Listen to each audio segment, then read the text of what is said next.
The attack on New Sol came without warning. The Corvani invasion fleet dropped out of hyperspace and immediately began bombardment of the human colony world. They weren't trying to capture territory or resources. This was a demonstration of power, meant to terrify the Galaxy Council into complete surrender. 2.3 million humans died in the first wave of energy blasts. The planet's cities were reduced to burning craters. The orbital stations were vaporized before they could even send distress signals. In less than an hour, an entire world full of human families was turned into lifeless rock. Admiral Kang Dae-ho received the news in his command center deep beneath Earth's surface. The holographic display showed what remained of New Sol, a blackened sphere drifting through space like a monument to Corvani cruelty. "Sir," Colonel Yoon Jae-sung reported quietly, "the Shadow Fleet is requesting permission to respond."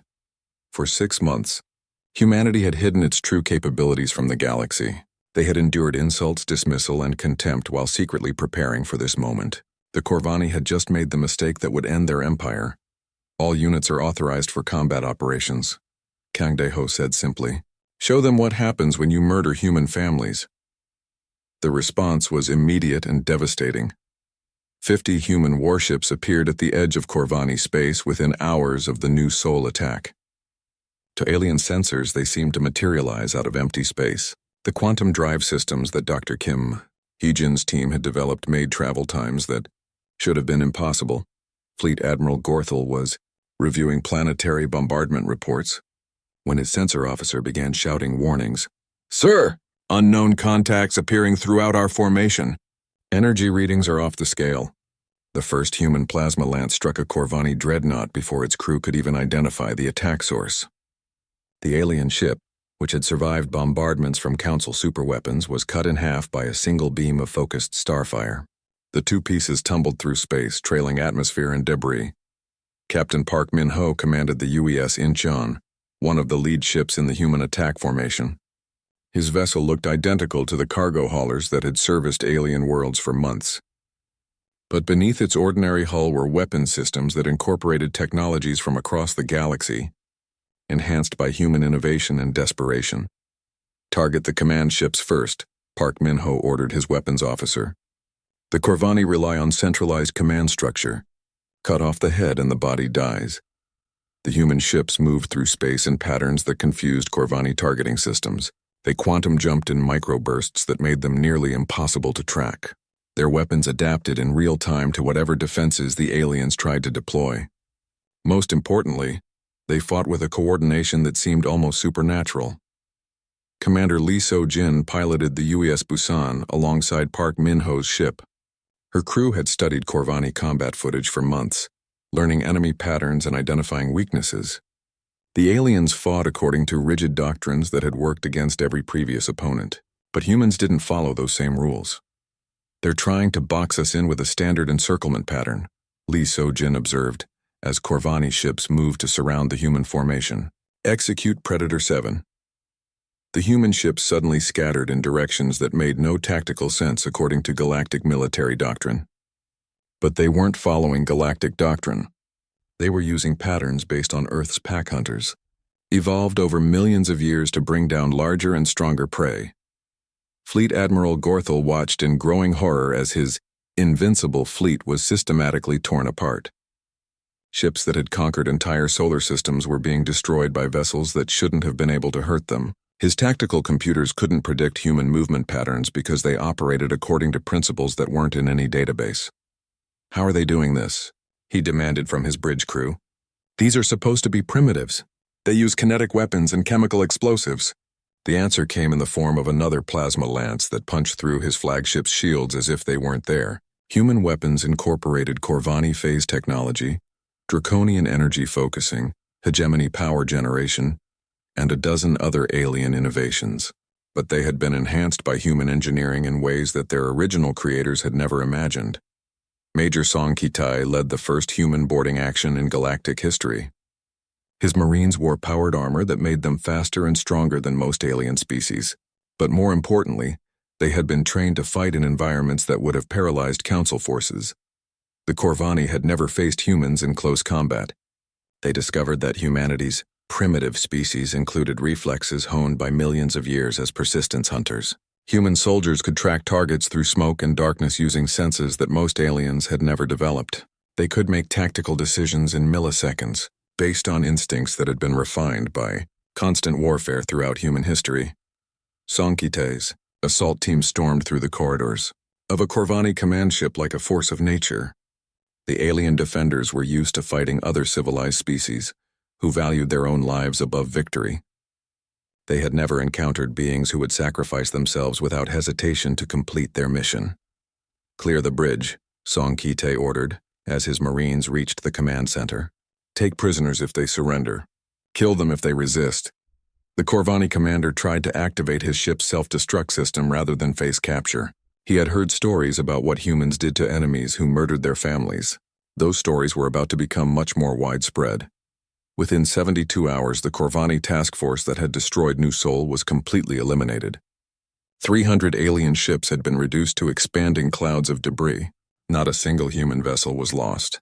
The few Corvani who survived were taken prisoner by boarding parties that showed no mercy to those who had committed genocide.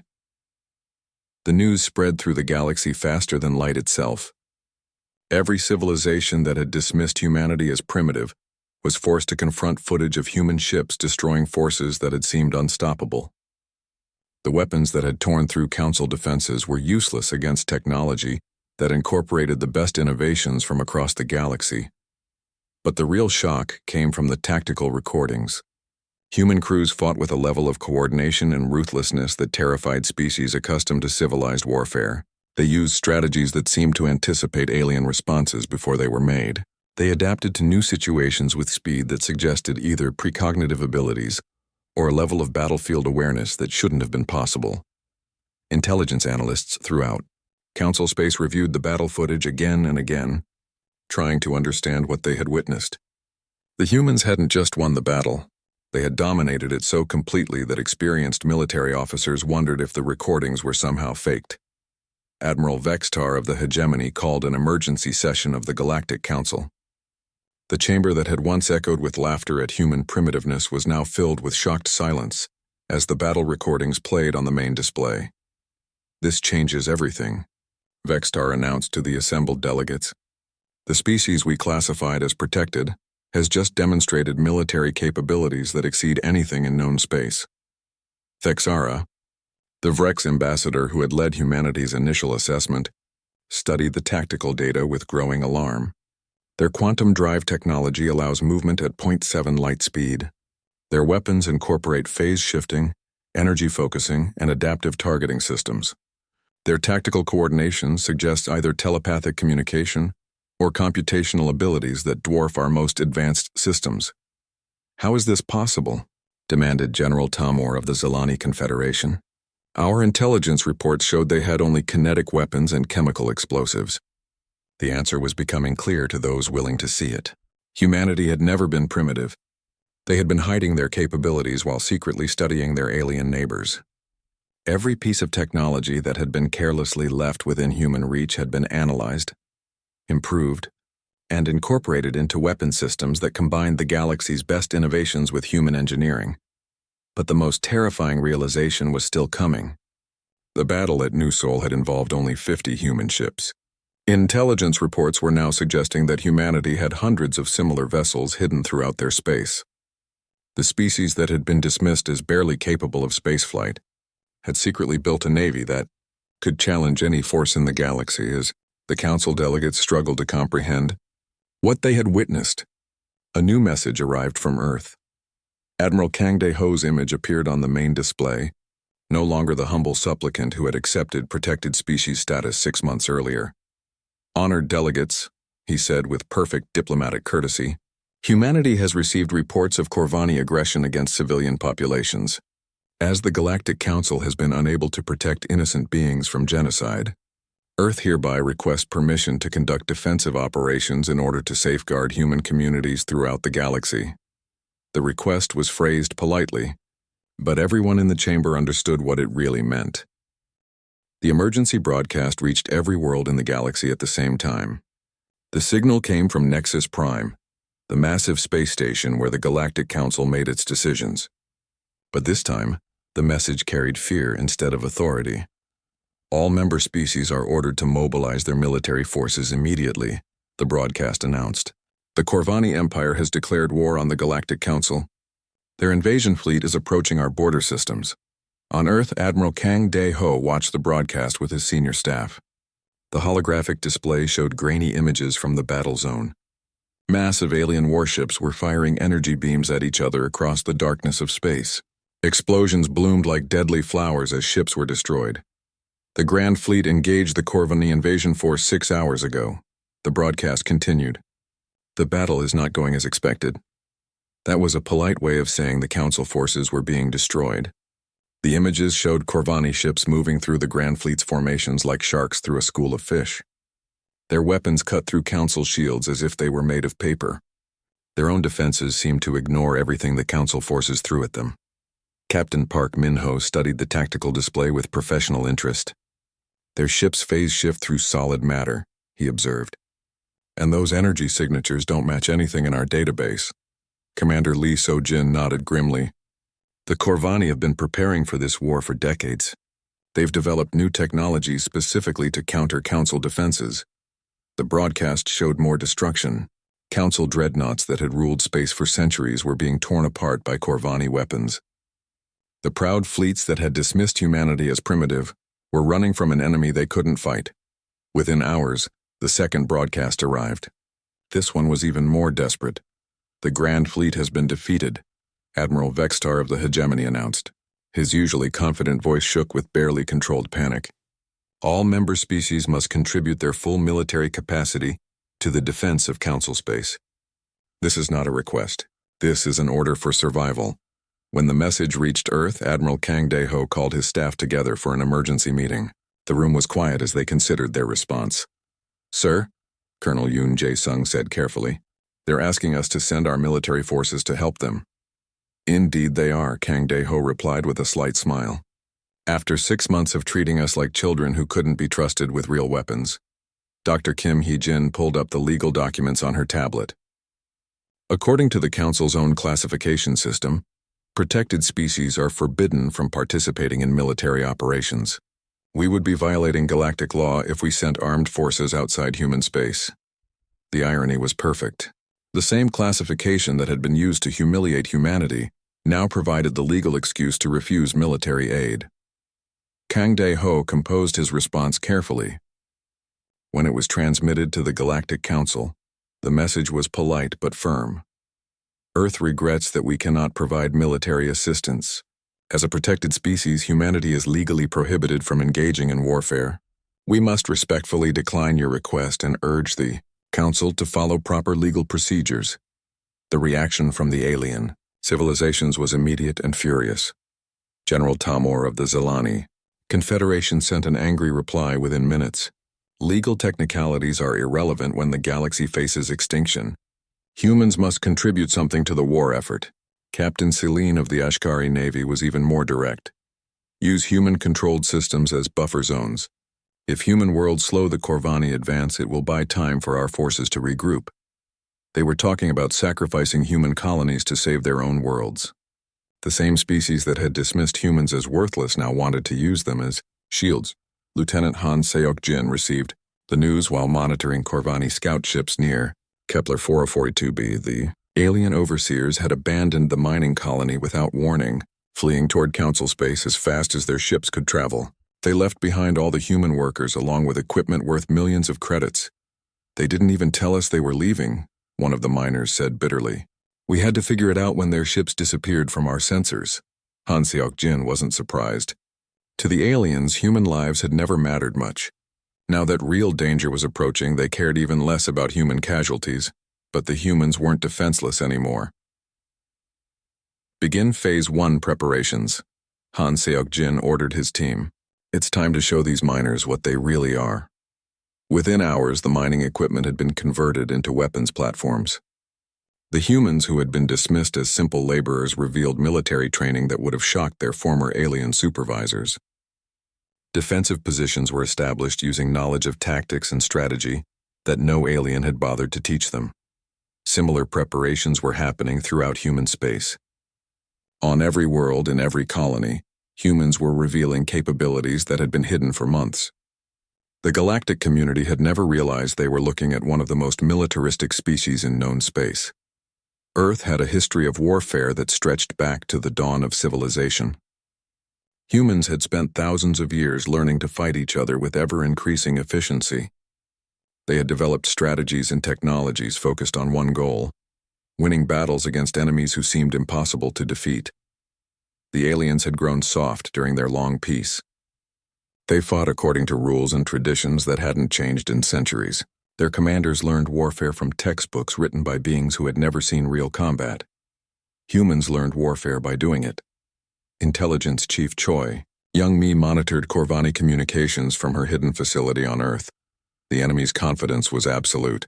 They had defeated the galaxy's greatest military powers with casual ease.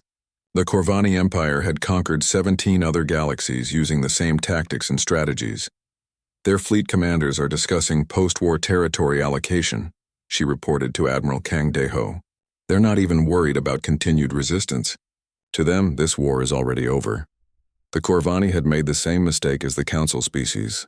They looked at the galaxy's inhabitants and saw what they expected to see. Ancient, complacent civilizations using outdated technology and predictable tactics. They had no idea that one species in this galaxy was very different from the others. Fleet Admiral Gorthel of the Corvani Empire reviewed intelligence reports on the various species his forces would encounter. The hegemony had powerful energy weapons but poor maneuverability. The Draconians relied on brute force tactics that were easily countered. The Zilani used defensive strategies that became predictable after careful study. The report on humans was brief and dismissive. Primitive species, kinetic weapons and chemical explosives, no significant military capability. Classification: protected species. Threat level: none. Gorthel barely glanced at it before moving on to more important matters. Humans controlled several star systems, but they were irrelevant to his invasion plans. His forces would sweep through human space without even slowing down. But as the Corvani fleet advanced toward Council territory, their sensors began detecting strange readings. Ships were moving through space at speeds that didn't match any known technology. Energy signatures appeared and disappeared without explanation. Long-range scanners picked up artificial objects that vanished when examined more closely. "Sir," a Corvani sensor operator reported, "we're getting impossible readings from the human-controlled systems. Ships moving at 0.7 light speed. Energy emissions that don't match our database." Fleet Admiral Gorthel looked at the data with mild interest. Sensor ghosts, he decided. The humans probably have some old mining equipment that's malfunctioning. It's not important.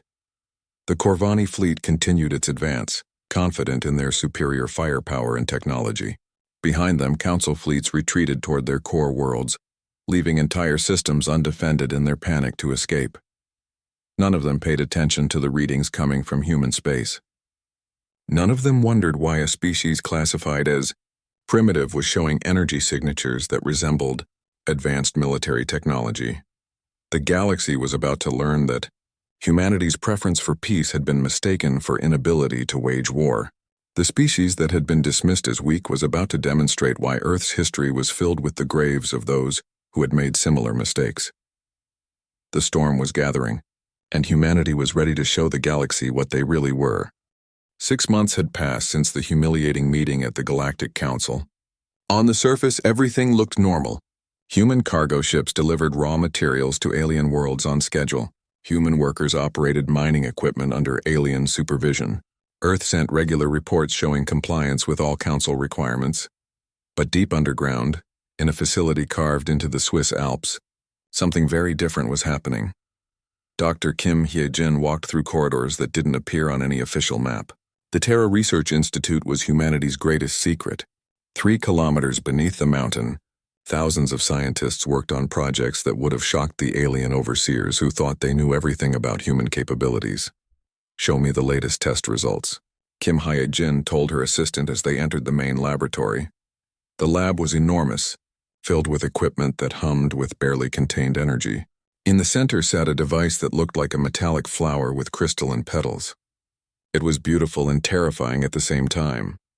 The quantum drive achieved 0.7 light speed in yesterday's test, the assistant reported. That's 7 times faster than our best official ships. Kim Hyejin nodded, satisfied. The drive was built using technology reverse-engineered from alien artifacts. When the first contact team had met with alien representatives, several small pieces of their equipment had been accidentally left behind. The aliens never bothered to retrieve what they considered worthless scraps.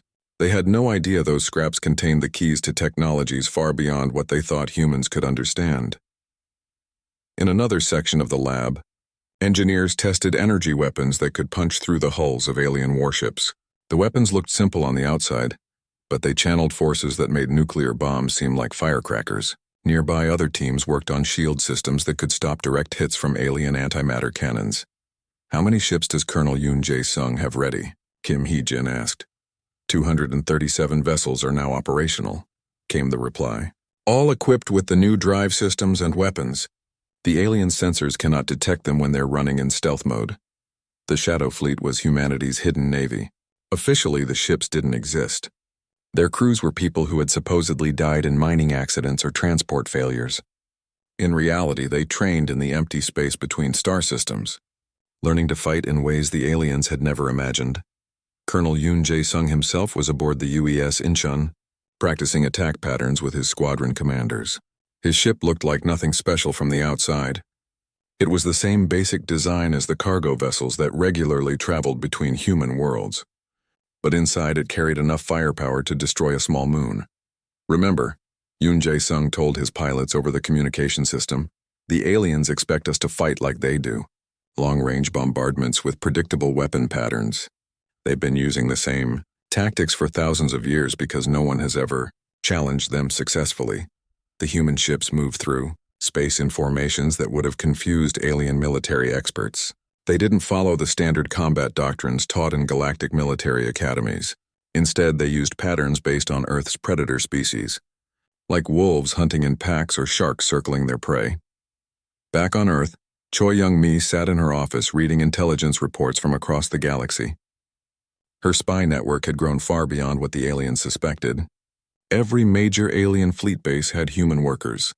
Every important alien world had human merchants and technicians, and every single human in those positions was also trained as an intelligence agent. "The Draconian Empire is upgrading their border defenses," one report stated, "but they're using the same shield frequencies they've used for the past century. Our new weapons will go right through them." Another report detailed alien fleet movements. "The Hegemony's Third Fleet is conducting exercises near the Vega system. Their formation patterns match the ones in their public training manuals exactly. No tactical innovation in over 50 years. This was the galaxy's great weakness. After thousands of years of peace, the alien civilizations had become lazy. Their weapons were powerful but predictable.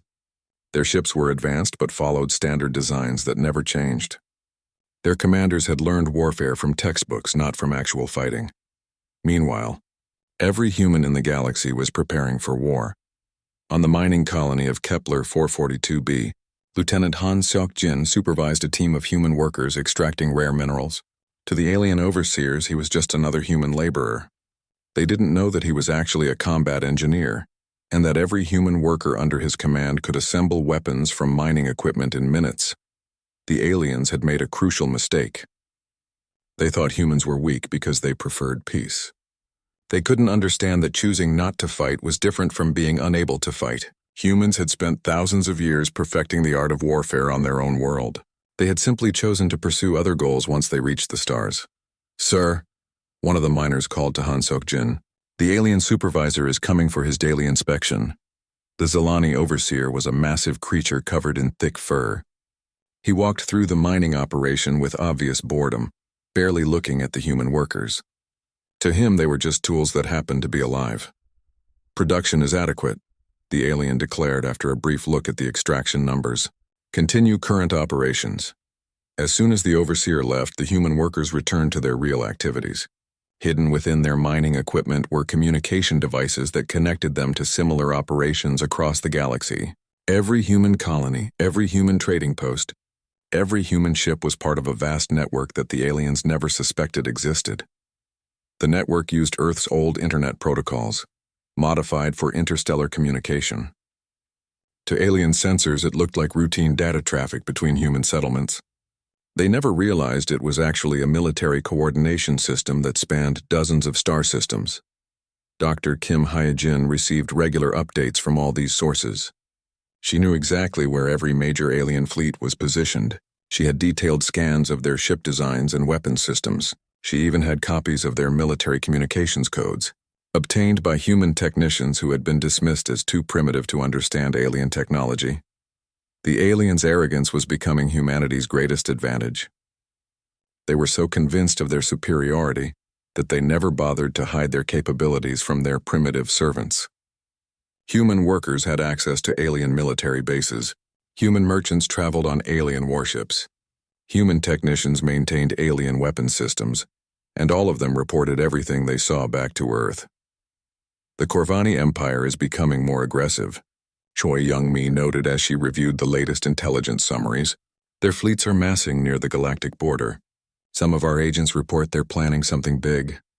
The Corvani were different from the Council species. They were militaristic and expansionist, constantly seeking new worlds to conquer.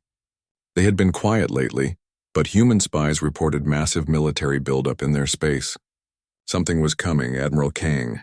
Daeho studied the reports in his office on Earth. The man who had stood helplessly before the Galactic Council now had access to intelligence that would have amazed the alien delegates. He knew more about galactic military capabilities than most alien commanders knew about their own forces. How long until we're ready for full deployment? He asked Kim Hyejin during their weekly security meeting. The Shadow Fleet can be fully operational within days, she replied. Our weapon systems are tested and ready. The intelligence network is providing real-time data on all potential targets. And if the aliens discover what we've been doing? Kim Hyejin smiled grimly. Sir, they think we're barely intelligent enough to operate their mining equipment. The possibility that we could develop advanced military technology has never even occurred to them. Outside Earth's atmosphere, a small probe completed its shakedown cruise and returned to base. The probe had just traveled to Alpha Centauri and back in 3 weeks. Using alien technology, the same journey would have taken 4 months. The alien overseers watching human space activities saw nothing unusual. Their sensors couldn't detect the probe at all. Humanity was ready. They had the ships, the weapons, and the intelligence needed to surprise the galaxy. All they needed was the right moment to reveal what they had become. That moment was coming sooner than anyone expected. Admiral Kang Daeho stood in the center of the massive council chamber. The room was enormous, built to hold representatives from 12 different alien species. Each delegate sat in a specially designed chair that matched their body type. Some were tall and thin like trees. Others were short and wide like boulders. A few floated in tanks filled with strange liquid. The human admiral looked small compared to the aliens around him. His dark blue uniform seemed plain next to their colorful clothing and natural armor, but his eyes were steady as he faced the council that would decide humanity's future in the galaxy. Thexara, the Vrex ambassador, rose from her crystal chair. Her body looked like living glass and light danced through her transparent skin as she spoke. Her voice sounded like wind chimes in a storm. We have reviewed the military capabilities of the species called humans, she announced to the chamber. Our analysis is complete. A holographic display appeared above the center of the room. It showed images of Earth's military forces. Soldiers marching with rifles, ships floating on water shooting metal shells, aircraft dropping bombs that exploded in fire and smoke. Several aliens made sounds that might have been laughter. The Zilani representative, a creature covered in thick fur, shook his massive head. Kinetic weapons, he growled. Chemical explosives. How primitive. Another display showed human spaceships. They were sleek and white, but tiny compared to the alien vessels docked outside the station. Their fastest ships barely reach 1/10 light speed, Thexara continued. Their largest military force numbers only a few million beings. More laughter echoed through the chamber. The draconian delegate, who looked like a dragon from Human Stories, spread his wings wide. On my world, we have more warriors in a single city, he boomed. Kang Daeho said nothing. He had expected this reaction. Earth's leaders had prepared him for the mockery and dismissal. Still, it was hard to stand there while beings from across the galaxy treated his species like children who had just learned to walk. The Ashkari representative, a being made of what looked like living metal, spoke up. Their technology is thousands of years behind ours. They still burn fuel to power their vehicles. They use radio waves for long-distance communication. Pathetic, whispered the Corvani observer from the back of the room. His species wasn't part of the council, but they were allowed to watch. The Corvani Empire controlled hundreds of worlds on the galaxy's edge. They were known for their military strength and their contempt for weaker races. Thexara called for order as the chamber grew louder with alien voices discussing humanity's weaknesses. The council must vote, she announced. What shall be humanity's classification in our galactic community? The vote was quick and unanimous. Every species agreed on the same decision. Humans will be classified as a protected species, Thexara declared. They are not advanced enough to participate in galactic defense or governance. They will contribute raw materials and labor to the galactic economy. They will be supervised and guided by more developed civilizations. The words hit Kang Deho like physical blows. Protected species was just a fancy way of saying pets. Earth would mine resources for the aliens. Humans would work in their factories and farms. But they would never be treated as equals. They would never have a voice in decisions that affected the galaxy. Do you accept this classification? Thexara asked the human admiral. Kang Deho straightened his shoulders. Earth accepts the council's decision, he said in a clear voice. We will comply with all requirements of our new status. The aliens seemed pleased with this response. They began discussing trade routes and resource allocation as if humans were not even in the room anymore. Kang Deho listened to them talk about his people like they were discussing cattle or mining equipment. Far away, on Luna Base orbiting Earth's moon, Captain Park Min-ho watched the proceedings through a quantum communication link. The feed showed everything happening in the council chamber. Park Min-ho's hands clenched into fists as he watched the aliens dismiss humanity with casual cruelty. Sir, Commander Lee So-jin said quietly beside him. She was reviewing data on her tablet, her face grim. Our deep space monitors are detecting unusual alien fleet movements near the outer colonies. Park Min-ho nodded without taking his eyes off the screen. They're already moving to take control of our space, he said. The vote was just for show. They decided we were weak before they ever met us. On the screen, Kang Deho bowed slightly to the council and began walking toward the exit. His diplomatic mission was over. Humanity had officially become the galaxy's servants, but as the admiral left the chamber, something else was happening. Deep beneath the Swiss Alps on Earth, Dr. Kim Hee-jin received an encrypted message on her secure terminal. It contained just 2 words, Protocol 7. She immediately sent coded signals to research facilities around the world. In underwater labs and hidden mountain bases, scientists began activating systems that had been kept secret for months. Equipment hummed to life. Computers began running calculations that would shock the galaxy if anyone knew about them. In the asteroid belt beyond Pluto, Colonel Yoon Jae-sung read the same message aboard a ship that officially didn't exist. Around him, other vessels powered up their engines. These ships had been built in secret, using technology that the aliens believed humans didn't possess. Back in the council chamber, the alien delegates continued their discussions. They talked about which worlds humans would be allowed to keep and which would be taken for alien use. They debated how many human workers would be needed for various projects. They argued about whether humans were intelligent enough to operate complex machinery without supervision. None of them noticed. The small probe that had been quietly recording everything from a hidden position near the station's outer hull. The probe belonged to Choi Young-mi, Earth's intelligence chief. Every word spoken in that chamber was being transmitted back to Earth through channels the aliens didn't know existed. As Kang Deho's transport ship pulled away from Nexus Prime, the admiral looked back at the massive station through a porthole. The structure was impressive, built by civilizations that had mastered space travel when humans were still learning to make fire. Its size and complexity were meant to show the power of the galactic community. But Kang Deho wasn't thinking about the station's impressive technology. He was thinking about the message he would send when he reached Earth, the message that would begin humanity's real response to being called weak. The transport ship accelerated toward Earth, carrying news of the Council's decision. Behind them, the aliens continued their planning, confident that they had correctly measured humanity's capabilities. They had no idea that their assessment was about to prove catastrophically wrong. In the depths of space, human ships began moving to positions the aliens had never detected. On Earth, Weapons that shouldn't exist according to galactic knowledge started charging their power systems.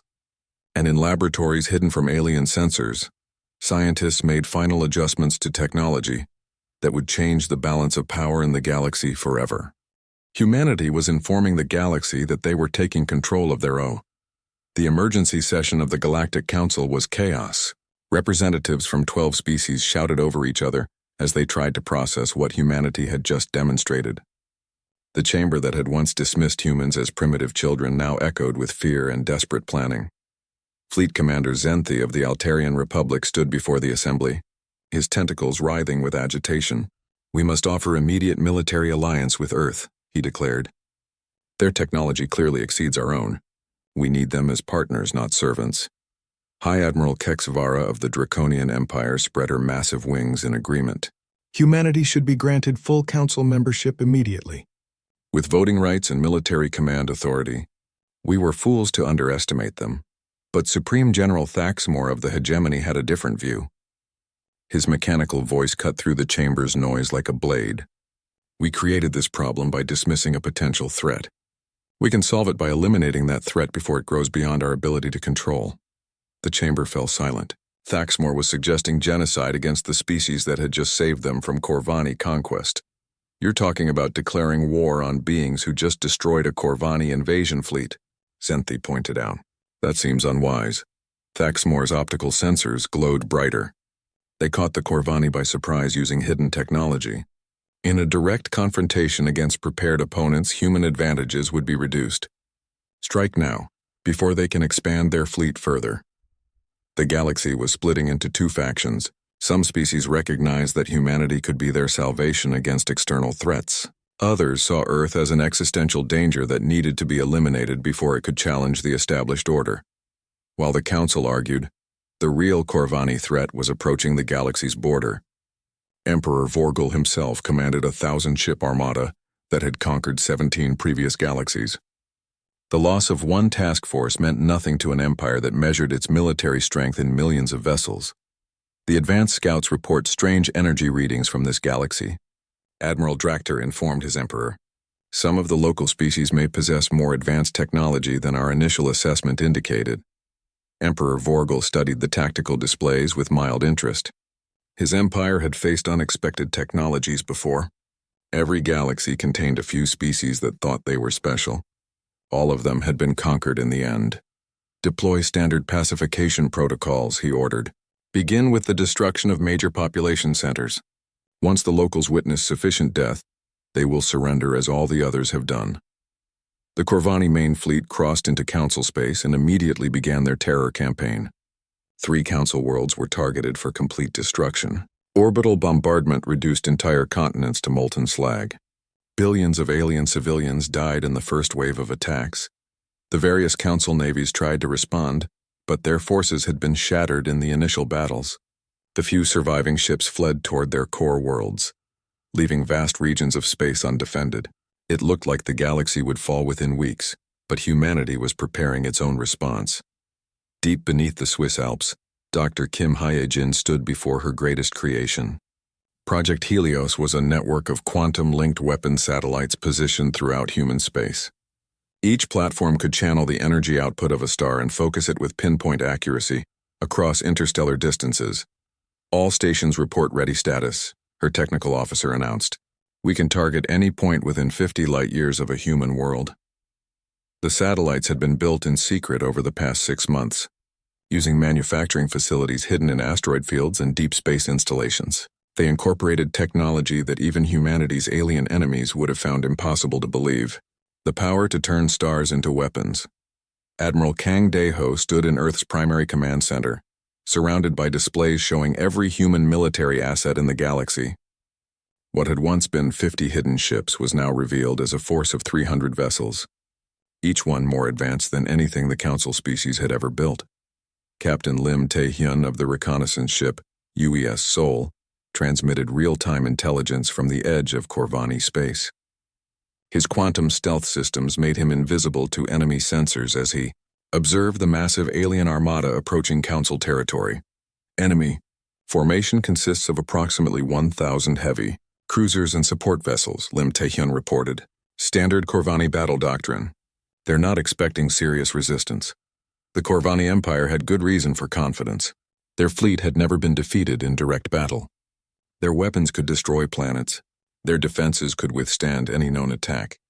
They had perfected the art of conquest through overwhelming force and absolute brutality. But they had never fought humans before, Admiral. Bei Su-jin commanded the Third Fleet from her flagship UES Daegu. Her ships had been disguised as mining vessels and cargo haulers for months, while they secretly trained in interstellar space. The crews were volunteers who had officially died in various accidents, allowing them to prepare for war without alien observation. All fleets report ready for Operation Wildfire, Bei Su-jin announced to the command network. Human forces are in position throughout the battle zone. Operation Wildfire was humanity's masterpiece of tactical planning. Instead of meeting the Corvani in traditional fleet combat, human forces would use their superior mobility and advanced technology to attack from multiple directions simultaneously. The enemy would find themselves fighting battles in dozens of star systems at the same time. But the real surprise would be Project Helios. As the Corvani fleet approached the heart of Council space, they detected incoming ships on their sensors. The readings showed 300 vessels moving at impossible speeds toward their formation. Emperor Vorgel was amused rather than concerned. A suicide attack, he observed from his command throne. How predictable. Prepare to demonstrate why such tactics are futile. The first human ships appeared at the edge of Corvani sensor range, moving faster than any known technology should allow. The alien fleet prepared for standard long-range bombardment, the same tactic that had worked against every previous enemy. Then the humans did something impossible. Colonel Yoon Jae-sung led the initial assault from the UES Pyongyang. Instead of approaching in the predicted formation, his ships quantum jumped directly into the center of the Corvari fleet. They appeared among the enemy vessels with weapons already firing, turning what should have been an organized battle into a chaotic melee. The Corvani had never faced an enemy that could teleport into their midst. Their formation was designed to maximize long-range firepower while maintaining defensive positions. But the humans were fighting at knife-fighting range, where formation discipline became a liability rather than an advantage. Major Song Ki-tae's marine units began boarding operations before the space battle had even properly begun. Human assault teams appeared on Corvani command ships through quantum teleportation technology that shouldn't have been possible. The aliens found their own vessels being captured from the inside while they were still trying to target human ships. Captain Park Min-ho coordinated fighter operations from the UES Incheon. Human fighters moved through space like schools of predatory fish, their quantum drives allowing them to appear and disappear at will. They struck at engine assemblies and weapon systems with surgical precision, disabling enemies rather than destroying them. But the real shock came when Dr. Kim Hee-jin activated Project Helios. The weapon satellites throughout human space began channeling stellar energy across impossible distances. Streams of concentrated starfire reached across dozens of light-years to strike Corvani vessels with the power of suns. Ships that had previously ignored planet-killer weapons were vaporized in beams of energy that made nuclear fusion look like candlelight. Emperor Vorgul watched his invincible fleet dissolve around him. Vessels that had conquered galaxies were being destroyed by weapons that operated on principles he couldn't understand. The humans weren't just winning the battle. They were demonstrating technology that suggested mastery of forces beyond anything in his empire's arsenal. How is this possible? He demanded from his bridge crew. They were classified as a primitive species. Our intelligence reports showed they had barely achieved spaceflight. The answer was becoming clear to those few Corvani who survived long enough to understand it. Humanity had never been primitive. They had been hiding their capabilities while secretly studying every alien technology they encountered. The species that seemed weak had actually been preparing for war on a scale that dwarfed anything the galaxy had ever seen. Admiral Bei Su-jin's boarding party captured Emperor Vorgul's flagship after 6 hours of fighting. The Corvani Emperor found himself facing a human commander who spoke his language fluently and knew more about his empire's capabilities than some of his own officers. "Surrender your remaining forces," Bei Su-jin ordered without ceremony. "Your empire's expansion ends here." Vorgul stared at the human admiral with something approaching respect.